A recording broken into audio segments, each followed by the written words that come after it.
Joe, the college football playoff bracket is here and out, and we are here to discuss with my good friend your thoughts on now the 12 teams that are in the college football playoff.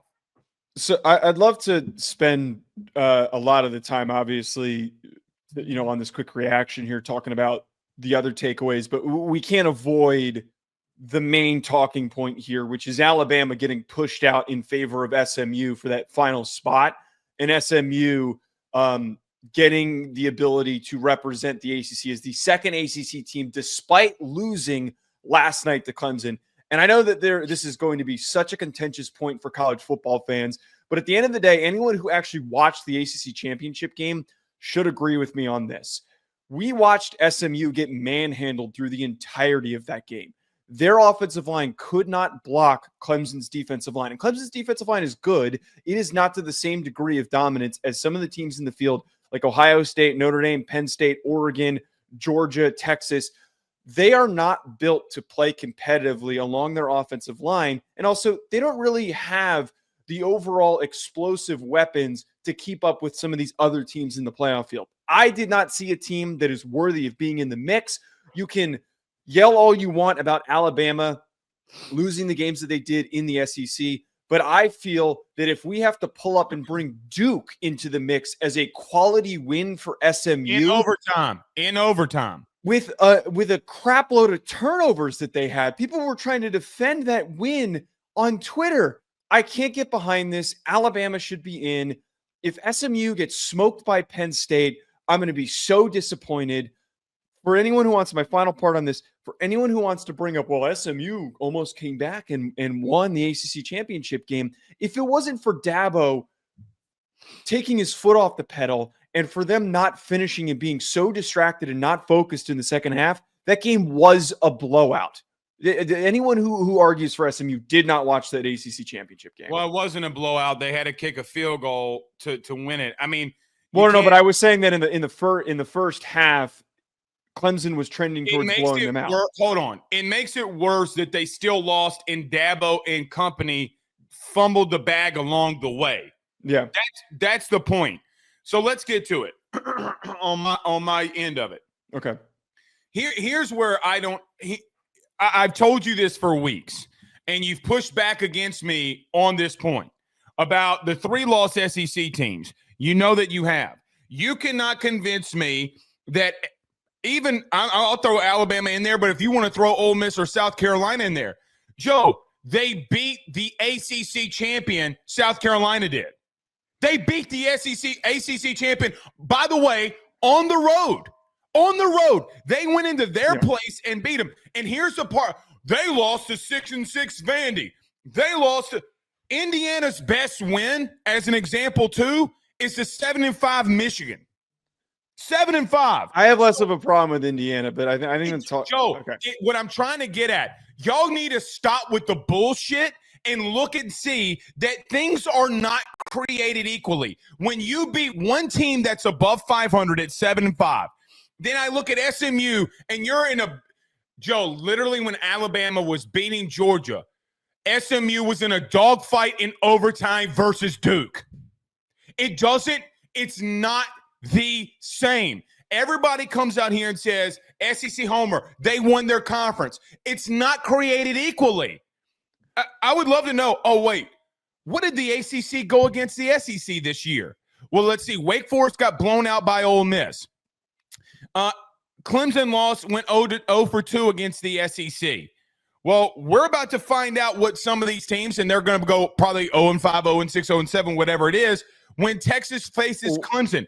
And Joe, bullshit. I am tired of listening. I didn't even say anything. Wait, but I just want to just point out here with the ACC wins over the SEC. Miami also did blow out. Yes, they do. Wait. Miami dominated Florida, and Louisville blew out Kentucky. So, I think it's that aspect of things is not like a good. So they're 2-6. So they're 2-6. What are and the other you're trying matchups? to justify to me because SMU played. This is the thing that pisses me off the most. You can't penalize SMU because they're in a conference championship game. You can't blame South Carolina for facing 7 ranked opponents and being 4-3 against them. We wouldn't have that argument if there wasn't a bad call that they had against LSU. So, Okay. hold on. This is complete and utter horseshit. Let me get to the second thing. The simple fact that Boise State and Arizona State have a first-round bye is an outright complete joke. You cannot convince me at all. When I look at Ohio State, who, by the way, Joe, they have 2 losses. Okay, everything that Ohio State went through is masterably bigger than what Boise State went through. Oh, well, they both played Oregon. Yeah, they did both play Oregon. But the problem is Ohio State still had to play Penn State. They still had more better teams that they had to face. Let's go to Arizona State. Y'all love this participation trophy BS. They lost to Cincinnati. If I'm Tennessee right now, if I'm Notre Dame right now, I'm saying this is a flat-out joke. It's a flat-out joke. Oh, and by the way, I think Texas is flawed. I think they're very flawed. You can't convince me off of the game that I watched yesterday that they don't deserve to be in there over Boise and Arizona State. This format, we can't wait until 2026, Joe. They have to go in there and make an amendment now. This is lunacy. Okay, so that part I agree with, and it's something that we've talked about a lot. I don't want to over-evaluate that part of things because, again, like we have spent multiple weeks talking about this.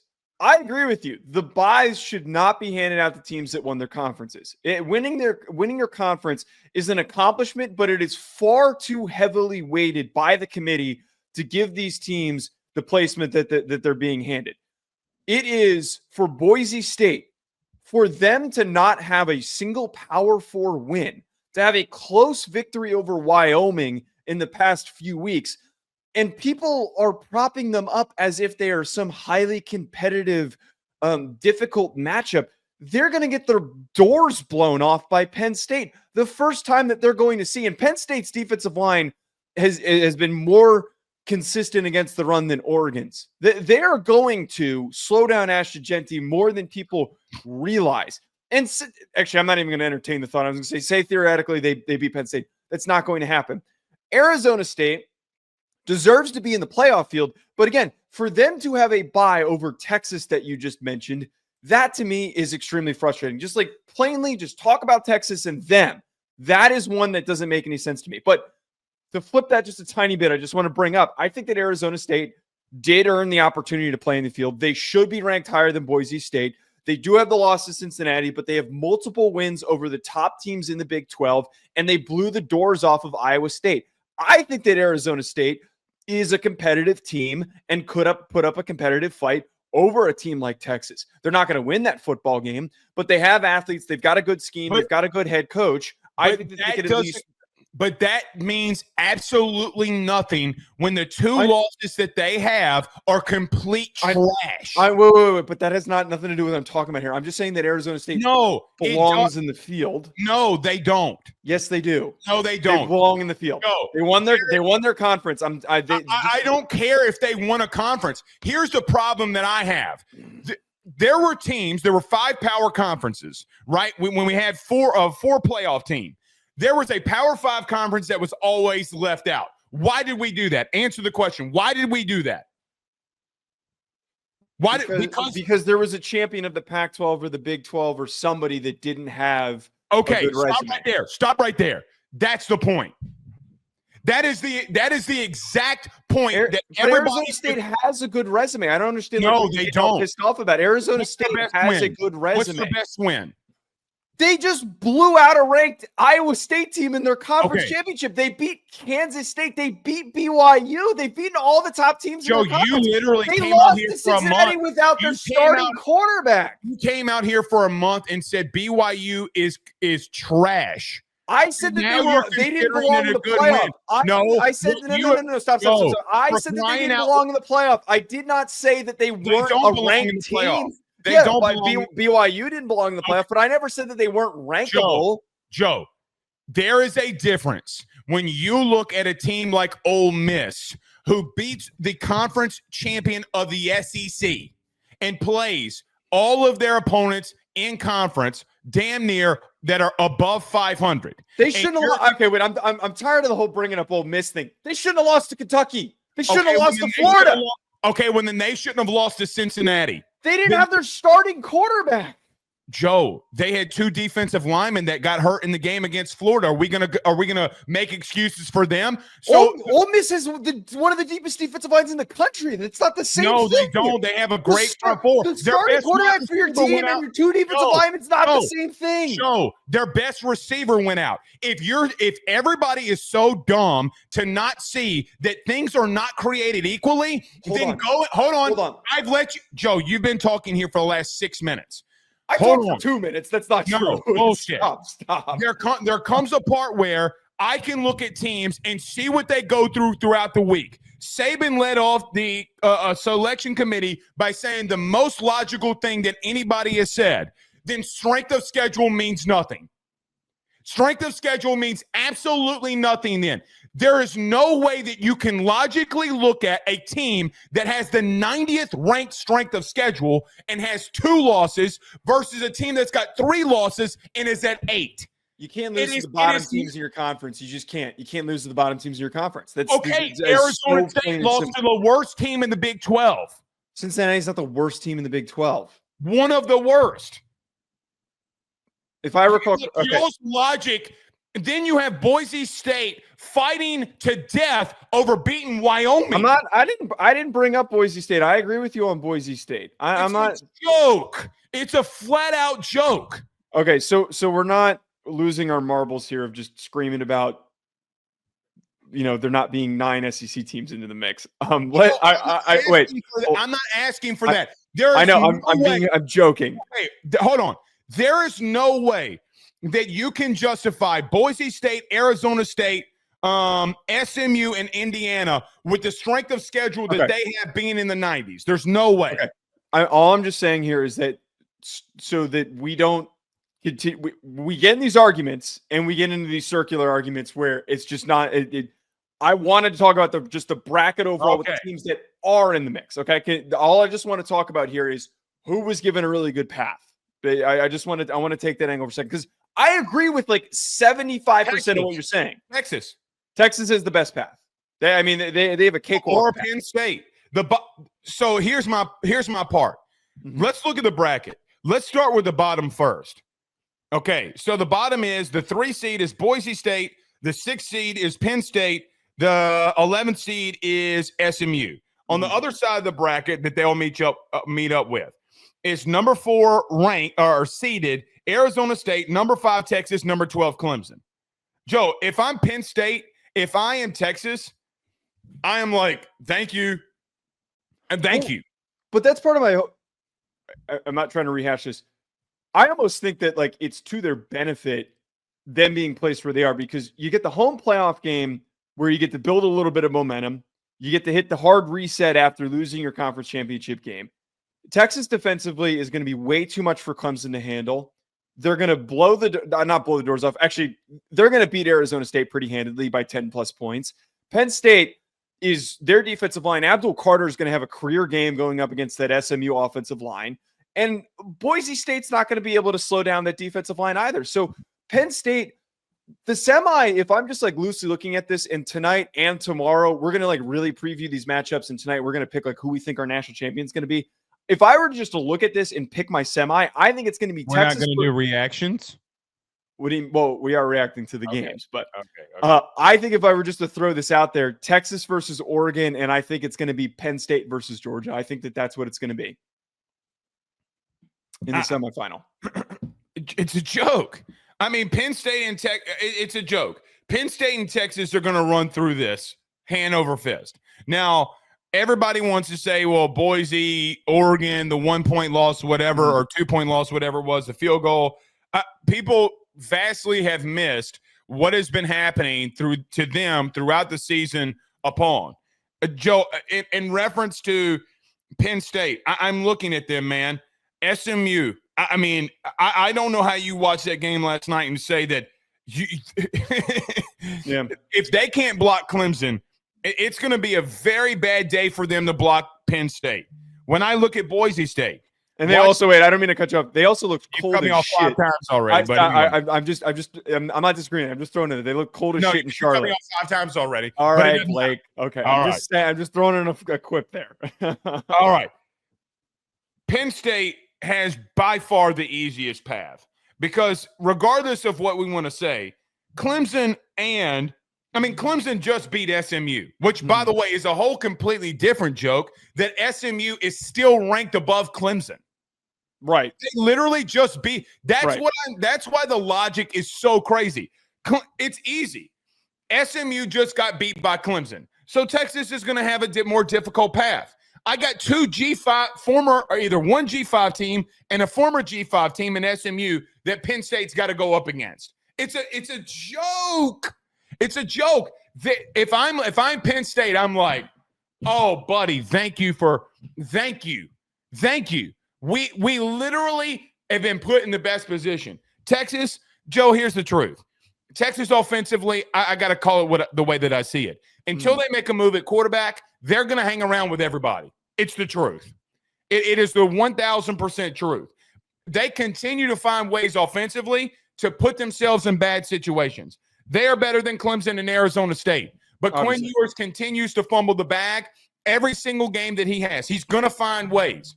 So there's that. Let's go to the top of the bracket. The 1 seed, you have Oregon, and then you have Ohio State and Tennessee. At the 2 seed, you have Georgia. I'm glad they actually used their brains on that one. And then you have Notre Dame and Indiana for the Battle of Indiana, which is, I think, also kind of cool that they get to do that.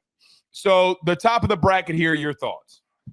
Yeah, Georgia getting where they are at number 2 is obviously completely justified. And I mean, we're talking about here, Georgia would have to face off with the winner of wait, I'm looking at the wrong thing here. Georgia would have to face off with the winner of the Boise State, theoretically Penn State matchup, which is probably going to be Penn State. I'm going to throw this out there, depending on, and we're going to talk about this tonight with the SEC championship game reaction, depending on the health situation with Carson Beck, and I know Gunnar Stockton showed some life. I'm going to throw this out there. I wouldn't be surprised if Penn State doesn't shock Georgia. Like, I really wouldn't be surprised if that doesn't happen. And then Oregon is who? If Penn State doesn't shock Georgia. You're a damn fool. You're a damn fool. I don't know, dude. Look, Gunnar Stockton made some really nice. No, come on. I'm not crazy for that. Penn State went up against James Franklin. I know that. But wouldn't you argue that Penn State looked like the best that they've ever looked in like a tough matchup? No, I think Oregon got exposed defensively last night, if I'm being honest. Yeah, but their run game got exposed, and I think that we were reminded that, hey, Penn State's got a pretty good rushing attack. All right, you're going to find out. I'm just saying. Find out. All right. Oregon, though, I'm intrigued by the biggest question mark matchup that I have is that Ohio State. Yeah, the Ohio State-Tennessee game. I don't really have like a coherent pick on that until I'm able to put together our notes and we really preview that one. But Oregon's also in pretty good placement. But the other part about this too is they probably have the toughest quarterfinal matchup, which is really shit for them. Yeah, I mean, look, man, I'm going to be real with you. Okay, I know that Carson Beck's injured; he might be out for the rest of the season. I just don't. I think I'm gonna hold on. I'm gonna hold on to it. Never mind. Okay. I'm gonna hold on to it. I think Georgia's gonna be. I think it's gonna be Georgia and Oregon. I really do. Mm-hmm. Gunnar Stockton's good enough to beat the teams that they would have to potentially face. Yeah, I don't disagree with that. I have an interesting take for tonight. I'm gonna save it too. I think that Stockton brings a different facets of the offense. They converted 3 third down and 9 pluses on quarterback draws. Carson Beck would never go lead down with his head and take that hit to go win an SEC championship game. He wouldn't do it. He'd be all neck. He'd lean neck first. Here's a problematic take before we close out. I got some Stetson Bennett vibes from Gunnar Stockton. That's all. I'm just going to throw that out. By the mentality, the play style. I swear to God, Joe, if y'all he's pretty similar, man. The way that he was playing in that game. Oh, he had a bad pick. I know. And look, if Kirby wins with backup national championship with a backup walk-on or a backup quarterback again, you got to start talking about him as one of the best head coaches of all time, right? Like, I mean, that is pure insanity. Here's the thing. I want to talk about Notre Dame and Indiana. Okay. I know that everybody's been on Indiana for a long time here. They're blowing out teams.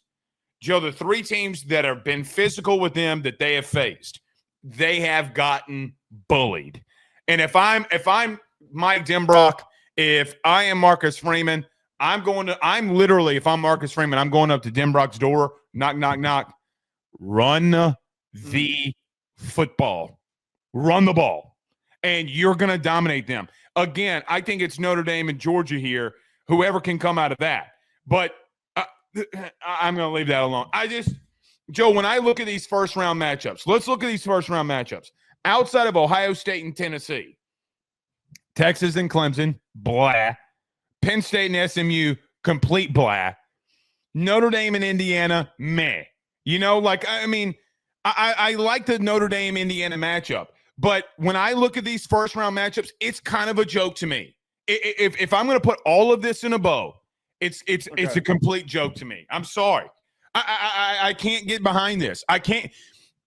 I remember, and there is a clip, a video on this channel that said when automatic qualifiers came in, you went head over Jesus to say that if you win your conference, you deserve to be in. And now that it's here, now that we have this situation, and then everybody coming out here saying, if you're playing a conference championship game, you shouldn't be penalized. Now when you look at the first round matchups and you got Clemson in this hoe, and you got SMU in this hoe, and then you got an Indiana team that didn't beat but one team above 500, and they got blown out by the team that was above 500 too at Ohio State. Wait, they did. The Michigan's above 500.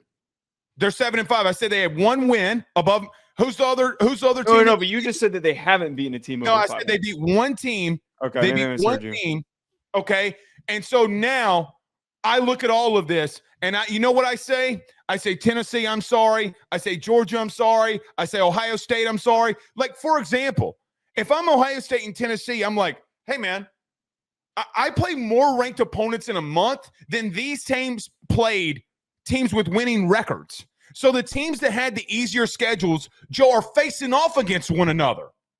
Okay, that's fair, and there's concepts that you're bringing up that I don't disagree with, but when we first had this conversation, the concept of the worst Power 4 conference having one team get in, and that's what it should have been with the case here with the ACC. There should only be one ACC team, and the G5 getting a representative, and they should automatically be the 12th seed. They should not be placed. Boise State should not be placed where they are. I don't care if anyone disagrees with that, but that concept, I'm fine with. I don't disagree with you, man. I think that the way that this weekend played out proved that there, yes, should have been a team like Alabama or a team like Ole Miss into the playoff field. That's my final thought on this. I don't want to keep recircling because there's so much other stuff that could be unpacked here, but I don't disagree. I don't think that Boise State should be where they are. I do not think that Arizona State should have a bye, and I do not think that SMU should be in the playoff field. Last thing, Warren Manuel, who, by the way, is a Michigan man, said we value strength of schedule. That's why Alabama, as a 3-loss team, is ranked ahead of other teams that have 2 losses. There isn't one. There isn't one. So he's out here making claims. He also said we felt like in this case, SMU had to have the nod over Alabama. But it's no disrespect to Alabama's strength of schedule. Okay. He's basically saying, well, there's never been consistency. Hold on. He's basically saying strength of schedule doesn't mean anything. He basically just admitted that only thing that matters is wins. It's the only thing that matters. That is a dangerous place for this sport to be in.